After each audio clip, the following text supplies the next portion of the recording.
5월 30일 월요일 새벽 예배를 하나님께 드리겠습니다. 제가 기도합니다. 보라, 형제가 연합하여 동거함이 어찌 그리 선하고 아름다운고, 머리에 있는 보배로운 기름이 수염 곧 아론의 수염에 흘러서 그의 옷깃까지 내림 같고, 헐몬에 이슬이 시온의 산들에 내림 같도다. 거기서 여호와께서 복을 명령하셨나니 곧 영생이로다. 아멘.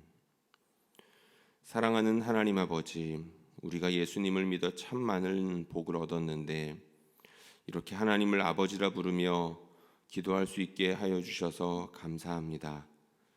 우리가 혼자 있지 아니하고 또한 서로 의지하며 함께 기도할 수 있는 좋은 형제 자매들, 이 좋은 공동체도 주셔서 또한 감사합니다.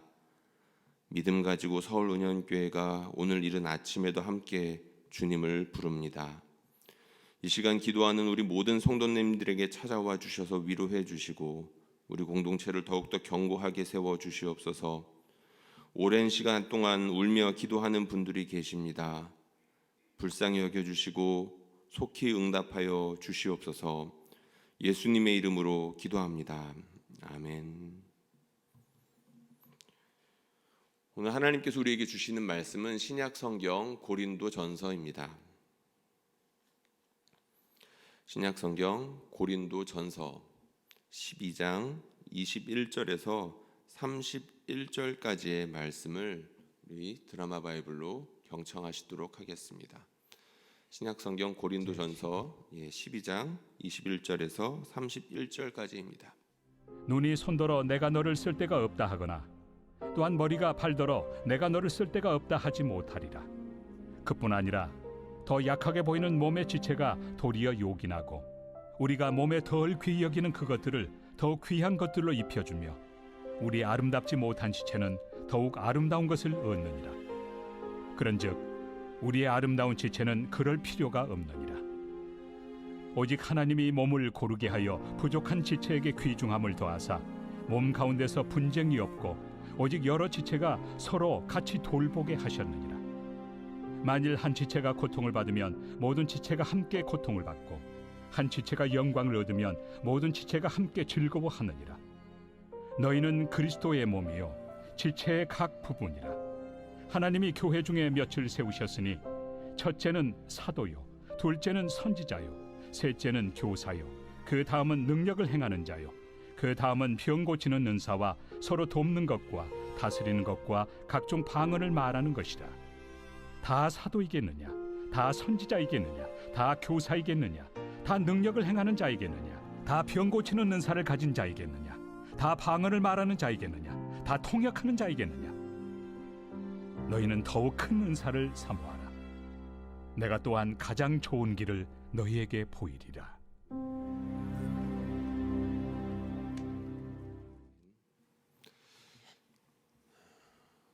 성경에 보면 다양한 비유가 나와 있는데 오늘 비유는 아마도 공동체에 관련된 비유 중에서 가장 유명한 비유가 아닐까 싶습니다. 예수님께서 비유의 달인이셨는데 사도 바울 역시 비유의 달인이었죠. 바울의 비유를 읽다 보면 이것이 당시에 성도들에게 굉장히 적실하게 적절하게 다가왔겠지만 오늘날에도 여전하게 우리한테 유용하게 쓰일 수 있다는 것을 금방 알 수가 있습니다. 고린도 교회에는 정말 온갖 이유로 사분오열하고 있었죠. 정말 그야말로 온갖 이유로 찢어지고 흩어지고 있었습니다. 오늘 말씀이 나오기 전에는 어떤 이야기들이 있었냐면 먼저 11장에서 성만찬을 두고 이들이 분열했다라는 이야기가 나옵니다. 고린도전서를 읽으면서 제가 가장 안타까워하는 부분이기도 한데요. 우리 예수님께서는 성도들에게 하나가 되기 위해서 주님을 기념하며 하나가 되게 하시려고 성만찬을 주셨는데 그것을 가지고도 싸웠던 교회가 고린도 교회였었습니다. 그리고 12장에 보면 은사를 가지고 다퉜다는 이야기가 나옵니다. 황당하죠. 하나님께서 주신 선물을 가지고 다퉜다는 겁니다. 그런데 이건 역시 사실 사람의 입장에서 보면 불가능한 일은 또 아닙니다. 자녀들을 키워보신 분들은 아시겠지만 어린 자녀들을 키우다 보니까 이 본문이 어떤 것인지 좀 비슷하게 다가오는 그런 장면들이 있었습니다. 자녀들에게 선물을 주다 보면 이 선물을 가지고 서로 싸우는 경우들이 있죠. 남의 떡이 더 커 보인다는 이야기는 어른들한테도 진리가 되는 말 아니겠습니까? 아이들끼리 자기에게 주어진 선물로 만족하는 것이 아니라 다른 형제들이 가진 장난감이 더 갖고 싶어서 서로 싸우는 경우들이 있습니다. 고린도 교회가 그랬습니다. 수준이 딱 어린아이였던 것이죠. 방언을 가진 사람들이 특별히 조금 우선권을 쥐고 사람들을 무시했던 것으로 보여집니다. 사도 바울이 특별히 방언에 대한 이야기를 하는 것을 보면 짐작할 수가 있죠. 하나님께서 이런저런 은사들을 주셨는데 그 은사들을 가지고 서로 섬기는 것이 아니라 내 은사가 더 좋다, 이런 일을 했던 것입니다. 거기에 대해서 이제 사도 바울이 필살의 비유를 줍니다. 하나의 몸에 다양한 지체, 예수님을 머리로 하는 하나의 몸에 붙어 있는 다양한 성도들,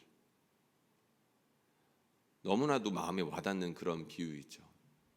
다양한 사람들인 것 같은데 예수님의 비유처럼 우리가 다 나무에 붙어 있는 가지들 아니겠느냐. 사도 바울의 말을 읽다 보면 예수님의 말들이 그대로 표현되는 장면들은 사실 별로 없습니다. 그런데 예수님의 말씀이 바울의 말에 많이 녹아 있는 것들을 짐작해 보실 수가 있을 겁니다. 그래서 바울의 편지들을 많이 읽어본 분들, 예수님의 글들을 많이 읽어본 분들은 둘의 말이 많이 비슷하네라는 것을 아마 느껴보셨을 겁니다. 오늘의 비유도 그렇죠. 우리 예수님께서 하셨던 유명한 비유의 말씀, 나는 포도나무여 너희는 가지다 라고 하셨는데 사도 바울이 아마도 그 비유를 마음속으로 그리고 있지 않았을까. 그리고 그 비유를 고린도 교회에 더욱더 적절하게 풀어준 것이 아니었을까라고 짐작해 볼 수가 있습니다. 오늘 비유에 대해서 구체적으로 설교를 하자면 정말로 보물 같고 아름다운 이야기들을 많이 할 수 있겠지만 이 새벽에 짧게 몇 가지만 조금 간단하게 좀 살펴보도록 하겠습니다. 첫 번째로 오늘 비유에서 우리가 좀 확인해 보았으면 하는 것은 다양한 지체가 갖고 있는 그 다양한 은사들의 요긴함, 중요성들입니다. 이 비유는 다양한 은사를 두고 우열을 가리려고 했던 고린도 성도들을 향한 책망이자 권면이었죠. 유진 피터슨 목사님의 메시지 성경 아실 겁니다. 그 목사님께서 이 본문을 19절에서 25절 사이에 부분 이렇게 표현하였습니다. 여러분이 아무리 중요한 인물이라고 해도 여러분은 스스로 잘난 체 해서는 안 됩니다. 여러분이 한 몸의 지체이기 때문입니다. 눈만 엄청나게 크거나 손만 거인처럼 크다면 그것은 몸이 아니라 괴물일 것입니다. 우리 몸은 여러 지체로 이루어진 한 몸입니다. 아멘. 방언하는 자들이 만약에 잘난 체하고 예언하는 자들이 자기가 잘났다고 잘난 체하게 되면 어느 신체의 한 부분을 크게 하는 것과 비슷하다라고 재미있게 표현한 것이죠. 여러분, 이게 몸이 어떻겠습니까? 손이 나 잘났어. 그러니까 내가 좀 더 커져야 돼. 발이 좀 더 잘났어. 그러면서 발이 좀 더 길어지고 커져야 돼. 우스꽝스럽겠죠. 그런 모습과 비슷하다는 겁니다. 그런데 교회 안에서 실제로 그런 일들이 일어나고 있다는 것이죠. 한 사람 한 사람 하나님께서 몸에서 다들 필요하니까 적당하게 능력도 주시고 필요에 따라서 다양한 은사들을 주신 건데 그것들을 우리가 무시한 채 내가 제일 잘났어 라고 말한다는 것은 하나님 보시기에서 안타까운 일이고 외부에서 보자면 그야말로 우스꽝스러운 일이라는 것들을 금방 알 수 있다는 것입니다. 이건 우리가 경험적으로 다 알고 있는 내용이죠. 교회에는 정말로 다양한 사람들이 있고 그리고 다양한 은사들을 가진 사람들이 있습니다. 제가 종종 이야기 드렸던 것 같은데요. 군대에 가면 정말 이런 사람들이 있을까 싶을 정도로 다양한 사람들이 있습니다. 그런데 교회에 오면 그보다 더 다양한 사람들이 있습니다. 그런데 그 다양한 사람들이 성격만 아니면 여러 가지 특징만 다른 게 아니라 하나님께서 그 다양한 사람들을 사용하시는 방법 또한 정말 놀라울 정도로 다양합니다. 어떤 사람들한테 이런 선물들이 있고 이런 사람들한테는 저런 선물들이 있고 생각지도 못했던 깜짝 놀랄 만한 선물이 숨겨져 있기도 합니다. 어떤 분들은 가르치기를 잘하고 어떤 분들은 또한 선포를 잘하기도 하고 어떤 분들은 섬기기를 잘하기도 하고 방금 성경에 나와 있는 것처럼 어떤 사람들은 병 고치기를 잘하기도 하고 어떤 사람들은 방언을 잘하기도 하고 정말로 다양한 은사들이 있습니다. 제가 지금 말씀드린 것은 아주 극히 일부에 해당이 되는 이야기들이죠. 또 얼마 전에는 한번 이런 이야기를 들은 적이 있습니다.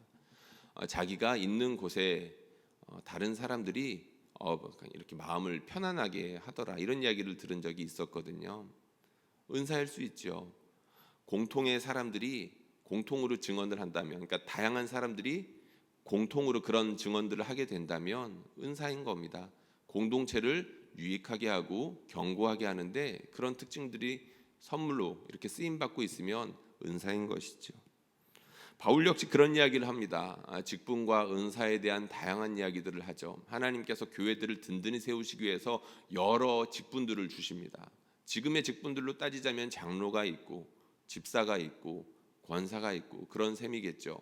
그런데 우리 하나님께서는 직분만 주시지 않습니다. 직분을 잘 감당할 수 있는 은사도 주십니다. 여러분들 믿으시나요? 하나님께서는 그냥 세워놓고 내버려 두시는 분이 아니라는 겁니다.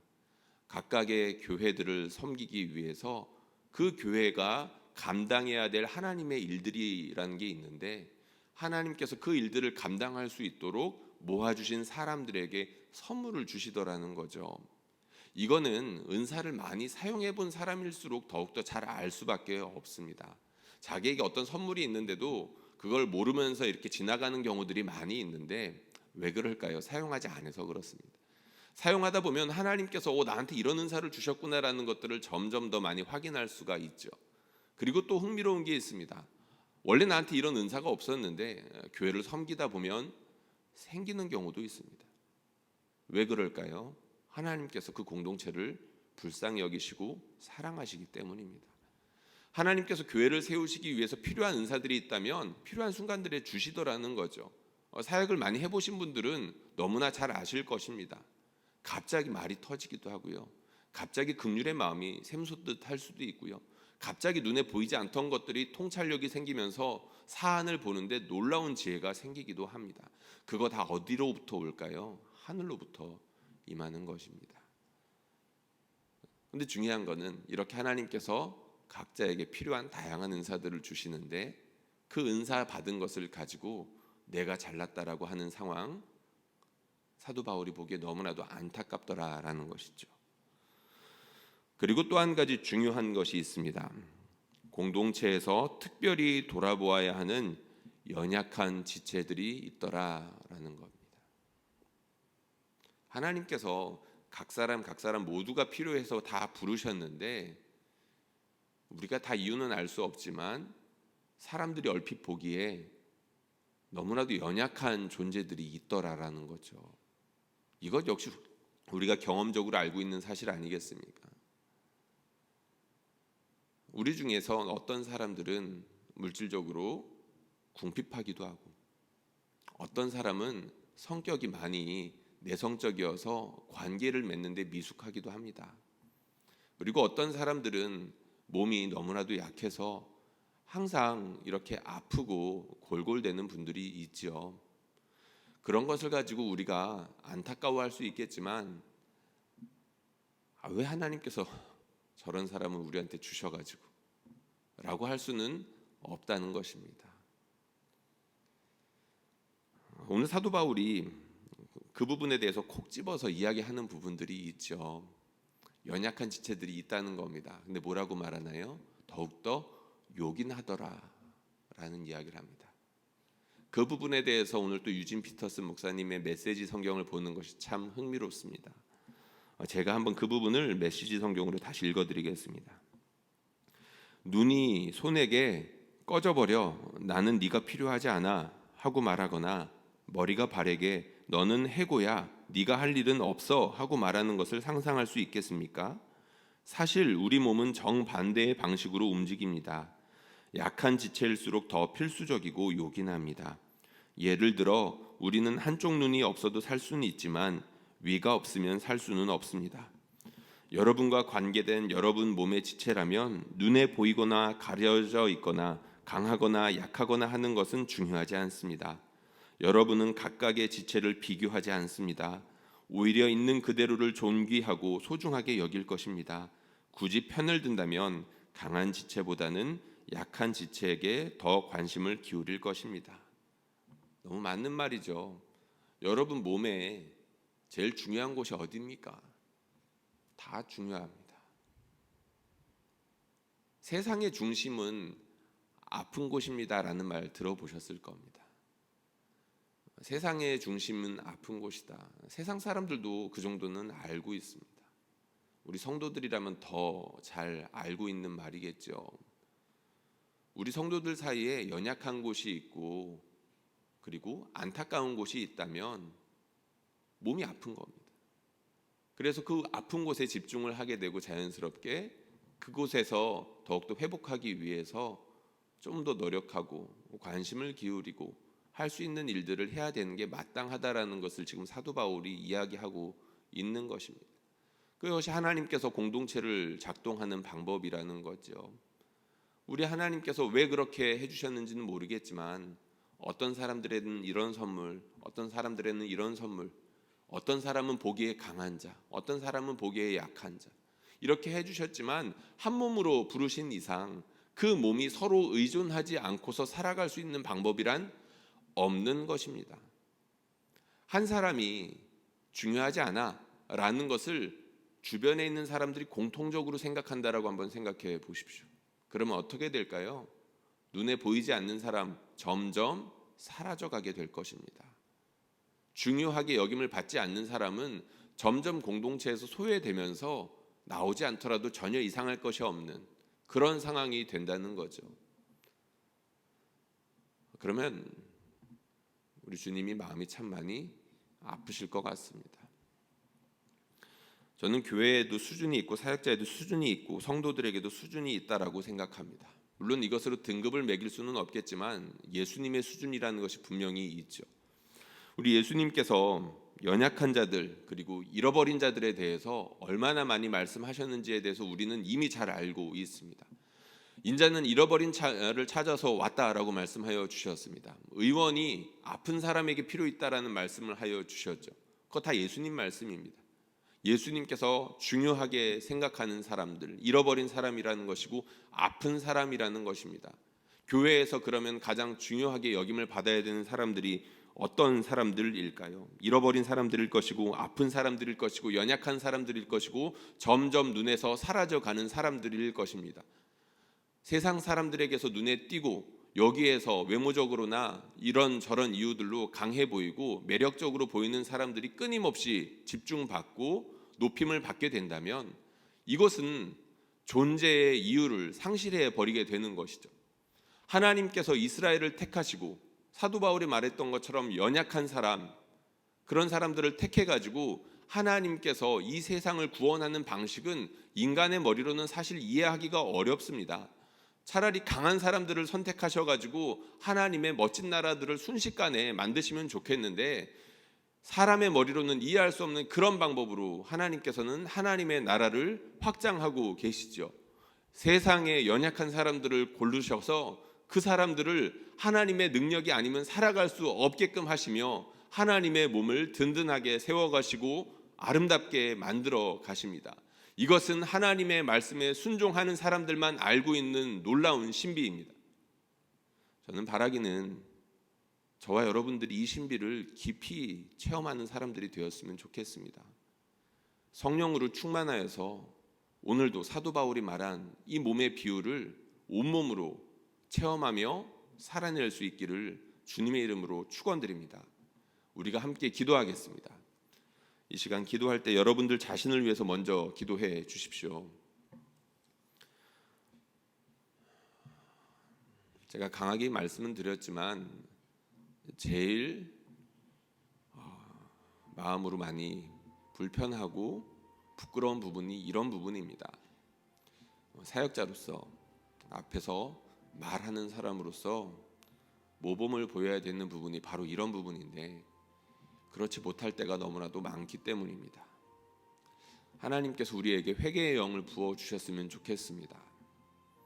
하나님 세상처럼 눈에 보이는 것들에 이끌려서 교회 안에서도 사람들을 그렇게 판단하고 스스로를 자랑하고 다른 사람들, 그러니까 사라져가는 그런 분들, 연약한 사람들에게 너무 관심을 기울이지 않고 은근히 무시하고 그렇게 살았다라고 한다면 성령께서 그런 부분들을 구체적으로 회개하고 돌이킬 수 있게 해주시기를 소망합니다. 하나님, 나를 불쌍히 여겨주십시오. 그리고 우리 공동체를 위해서 기도해 주십시오. 우리 서울은연교회가 하나의 몸 여러 지체라는 이 사도 바울의 비유를 정말로 탁월하게 구현해낼 수 있는 아름다운 공동체가 되게 하여 주시옵소서. 우리가 7월 첫째 주에 3년 만에 디온리원 우리가 모임을 계획하고 있습니다. 이번 기회를 바탕으로 해서 다시 한번 교회 내 연약한 지체들에게 관심을 갖고 교회 밖에 있지만 그 사람이 아직 어떤 사람일지는 모르지만 잃어버린 한 사람을 향한 그 주님의 마음을 회복할 수 있는 기회가 되게 하여 주시옵소서. 그리고 또 한 가지 우리가 계속해서 기도하고 있는 것이 있습니다. 점점 시간이 흐르면서 잊혀져 가고 있는 전쟁을 위해서 또한 기도해 주십시오. 무고한 피가 너무나도 많이 흐르고 있습니다. 세상의 중심은 바로 그곳입니다. 하나님, 너무나도 큰 피해를 입고 있는 그 우크라이나 땅 가운데 평화를 허락하여 주시옵소서. 상처받은 영혼들에게 위로를 보내어 주시옵소서. 함께 기도하겠습니다. 사랑하는 하나님 아버지, 우리에게 은혜 주셔서 감사합니다. 이 새벽에 말씀 주시고 마음을 깨워주시니 또한 감사드립니다. 우리 하나님 아버지께서 하나의 몸 여러 지체를 가지고 이 세상 가운데 우리 하나님이 얼마나 일하시는 방식이 기묘하며 놀랍게 신비로운 것을 하나님 알려주시니 또한 감사합니다. 각각의 지역교회가 하나님 주님의 몸된 공동체가 하나님 작동하는 방식이 참으로 놀랍고 이해하기 참 어려울 정도로 하나님 그런 참 은혜로운 부분들이 있습니다. 하나님 도와주십시오. 우리의 몸과 마음을 다시 한번 성령에 사로잡히게 하여 주셔서 주님께서 일하시는 방식에 온전하게 순종하고 내어 맡길 수 있도록 도와주시옵소서. 하나님, 특별히 먼저 우리 자신을 돌아보기를 원합니다. 성령을 부어주셔서 우리 마음 가운데 쌓여있는 아주 오래된 죄들을 하나님 씻어낼 수 있도록 인도하여 주십시오. 사람들을 육체의 증거, 하나님 눈에 보이는 것들로 평가하는 못된 버릇을 가지고 있습니다. 하나님, 언제까지 세상의 기준에 휘둘리며 살아가야 되겠습니까? 언제까지 못된 죄의 본성에 휘둘려 살아가야 되겠습니까? 온전히 믿음으로 말미암아 눈에 보이지 않는 지체들이 소중하다는 것들을 하나님 아버지 깨닫게 하여 주시며 정말 하나님 아버지께서 한 사람 한 사람 이끄시는 그 방식대로 살아갈 수 있도록 하나님 아버지 도와주시옵소서. 전능하신 하나님 아버지, 우리 공동체를 또한 축복하며 기도합니다. 서울은연교회가 주로 말미암아 세워졌은즉 주로 말미암아 살아갈 수 있도록 인도하여 주시되 각 사람에게 다양한 사들을 주심을 우리가 믿습니다.